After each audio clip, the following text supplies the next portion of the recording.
The way to think about what a VC wants is not in terms of hostility, right? You have to think in terms of the fears that a VC has. He is a minority investor. He is not sitting on the board. He's not signing the. He might be on the board, but he's not really running it day to day. It's not this company. He's not signing the checks. All right. So he will want some control. At the same time, he wants you to run the company. So pretty regular thing or a fairly standard thing to ask will be in your agreement, investor agreement. What it'll probably have in most cases it does is there'll be a list of issues that cannot be decided unless the venture capital fund's nominee on the board has given a yes consent to the decision. So there are a list of board decisions that cannot be executed without a compulsory vote of the VC's representative. So which basically means a negative veto in the sense, unless he says yes, you can't do it.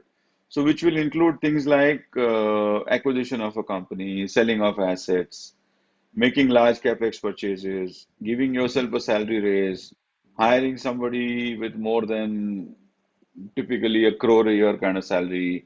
So they'll want to know where the money is being used. They want to be able to have a say so that they don't want or raising more capital without their consent because you could dilute them.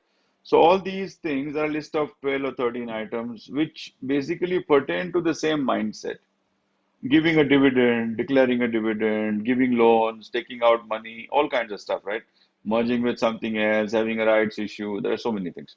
So there'll be a long list of things, but they're all geared towards you not making a move in such a way that he is diluted without his consent. He should be able to come in and say, why do you want to do this? Or his money is not wasted or something is not done. So those are typically what they'll want. Secondly, a lot of VCs insist on, at least when we used to invest abroad, we had what we used to call is liquidation preference.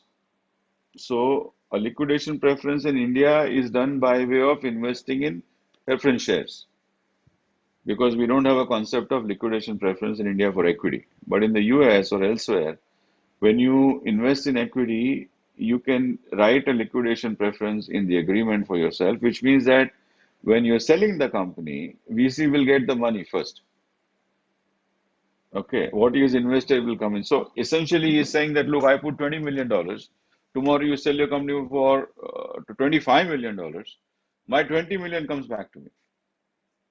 What remains then is yours, irrespective. Or sometimes they will have a liquidation preference with another dip at the back end, which means that I will say that, okay, I have 20%. So first my money comes out. Then out of the balance, we still go 80-20 because where is my return? You know?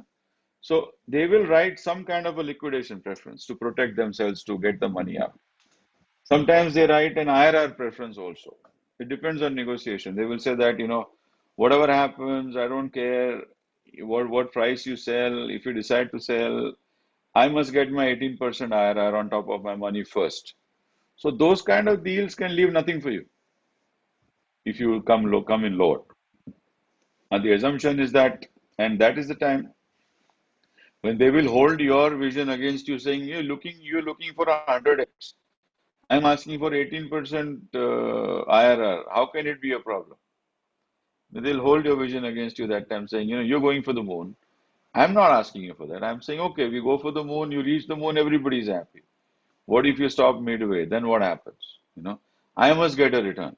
So whenever you take money with those kind of IRR, assured IRRs baked in, you might as well take debt because it's actually a loan. Of course, it is a loan in the sense that if the company goes bust, you don't have to pay. But any money that comes in, he will get the first claim, right? You probably won't see anything at the end of the day. So it's your call as a founder, but anything with anything more than capital as liquidation preference virtually becomes a debt.